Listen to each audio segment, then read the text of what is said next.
वैसे तो आज 3 उपचुनावों के नतीजे सामने आए, जिसमें से जो गुजरात का चुनाव था वो तो बीजेपी के पक्ष में गया, लेकिन एमपी की दतिया सीट और बिहार की बांकीपुर विधानसभा सीट पर जो उपचुनाव हुआ वो नतीजे उसके खिलाफ गए। दतिया सीट की तो कहा जाता रहा है बीजेपी की तरफ से भी कि वो तो पारंपरिक तौर पर जो है कांग्रेस की सीट रही है, लेकिन बांकीपुर विधानसभा सीट ये तो वो सीट है जहां से बीजेपी के राष्ट्रीय अध्यक्ष नितिन नवीन चुनाव लगातार जीत रहे थे पिछले 2 दशकों से। जब वो राष्ट्रीय अध्यक्ष बने और राज्यसभा के लिए जो है उनका नाम सामने आया तो उन्होंने वो सीट छोड़ी और वहां पर उपचुनाव हुआ। अब जो नतीजा सामने आया है वहां पर तो प्रशांत किशोर ने जीत हासिल की। अब सवाल ये उठ रहा है कि एक ऐसी विधानसभा सीट जहां पर पिछले 3 दशक से बीजेपी का उम्मीदवार जीत हासिल कर रहा था, एक ऐसी विधानसभा सीट जहां पर माना यह जाता है कि सबसे सेफ सीट है बिहार की राजनीति के हिसाब से बीजेपी के लिए, वो सीट एक ऐसी सीट जहां पर जो उपचुनाव हो रहा है तो वहां पर राज्य में बीजेपी की सरकार है, एनडीए की सरकार है, उसके बाद भी चुनाव हार गई। क्या वजह रही उसके मंथन चल रहा है, लेकिन इस पे क्या पक्ष है, क्या राजनेता जो कि उससे जुड़े हुए हैं, बिहार से जुड़े हुए हैं, बिहार की राजनीति को देख रहे हैं, उनका क्या मानना है वो आपको बता देता हूं। अंदर क्या चर्चा चल रही है, इस हार की अंदर की वजह या अंदर के पहलू जो मैं आपके सामने लेकर आया हूं। देखिए, अगर हम सत्ता पक्ष की बात करें, एनडीए के लिहाज से बात करें, एनडीए के कई नेताओं से जब हमने बातचीत की है तो उनका ये कहना है कि इस हार की वजह ये रही कि आरजेडी का जो वोटर था, जो कि आरजेडी के लिए वोट करता था, वो यहाँ पर प्रशांत किशोर के पक्ष में चला गया, क्योंकि उसको लगने लगा कि आरजेडी तो ये चुनाव लड़ ही नहीं रही और इसी वजह से उसने प्रशांत किशोर के पक्ष में वोट किया।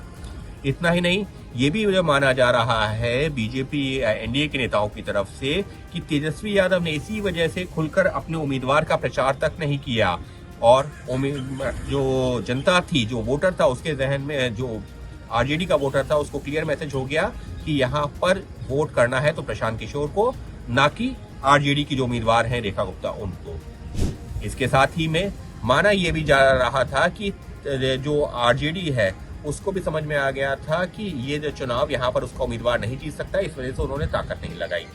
ये दलीलें जो एनडीए के नेता हैं उनकी तरफ से दी जा रही हैं और ये भी मुझे बताया जा रहा है कि बीजेपी का भी थोड़ा सा वोटर जो शांत हो गया किसी नाराजगी की वजह से। अभी जो है बहुत जल्दी है कहना, क्योंकि वो बूथवार आकलन करने की बात की जा रही है, किसी नाराजगी की वजह से या ये मान करके कि ये सीट तो परंपरागत तौर पर बीजेपी की है ही, आराम से जीत जाएगा, लिहाजा वो घरों से नहीं निकला। क्या ये वजह रही? लेकिन बीजेपी का भी कुछ हद तक वोटर या तो घरों से निकला नहीं या फिर थोड़ा वोटर ऐसे भी कुछ परसेंट रहा है जिसने प्रशांत किशोर के लिए वोट किया, उसमें थोड़ा युवा हो सकता है। अब सवाल ये उठ रहा है कि जो छात्र आंदोलन हुआ था क्या उसकी वजह से युवा उधर गया, लेकिन ये तो इसमें तो कोई दो राय नहीं है। लगातार ये कहा जाता रहा है, पिछले जब विधानसभा चुनाव भी हुआ था तब भी जो है कि युवा जो मतदाता प्रशांत किशोर के साथ में जुड़ता हुआ नजर आ रहा है। हालांकि जब नतीजा है तो ऐसा कुछ हुआ नहीं, लेकिन अब जो है बीजेपी एनडीए की तरफ से ये नेता मान रहे हैं कि ये भी एक वजह हो सकती है। तो इस वजह से बीजेपी का ये उम्मीदवार को वोट कम पड़े। इसके साथ ही में एक फैक्टर और है और वो ये है उम्मीदवार बदला गया।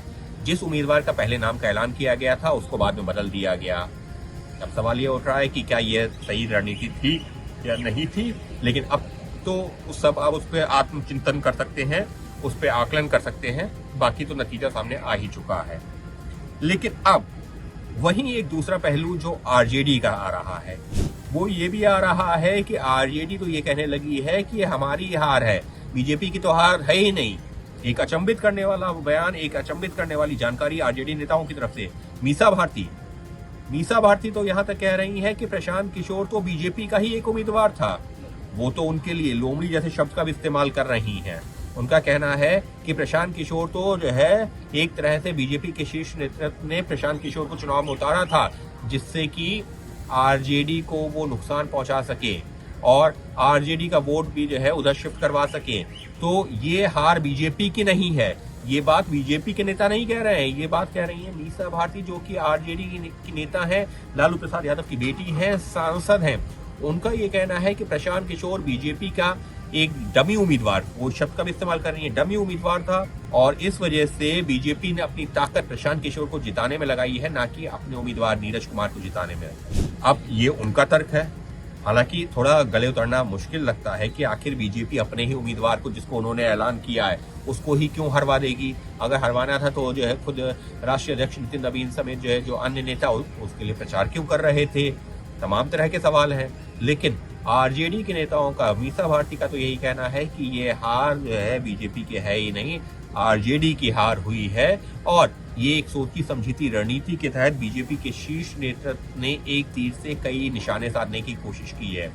कौन से निशाने, ये तो उनका ये कहना है आरजेडी के नेताओं का, मीसा भारती का, कि ये तो आने वाले दिनों में साफ हो जाएगा कि कौन से निशानों की मैं बात कर रही हूँ या कर रहे हैं हम लोग। लेकिन इसको बीजेपी की हार ही नहीं मान रहे हैं आरजेडी के कुछ नेता तो, और ये भी चौंकाने वाला है। क्या वाकई में ऐसा हो भी सकता है कि बीजेपी ताकत भी लगाए और ये भी करे कि प्रशांत किशोर को चुनाव जितवा दे?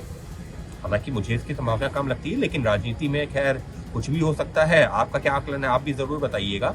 लेकिन कुल मिलाकर के बांकीपुर विधानसभा सीट का नतीजा जो देखा जा रहा है बीजेपी के लिए एक बड़े झटके के तौर पर, क्योंकि परंपरागत सीट है जहां से लगातार बीजेपी के उम्मीदवार जीतते रहे हैं। जब राज्य में बीजेपी की सरकार नहीं भी बन रही थी तब भी इस सीट से बीजेपी का उम्मीदवार जीत रहा था।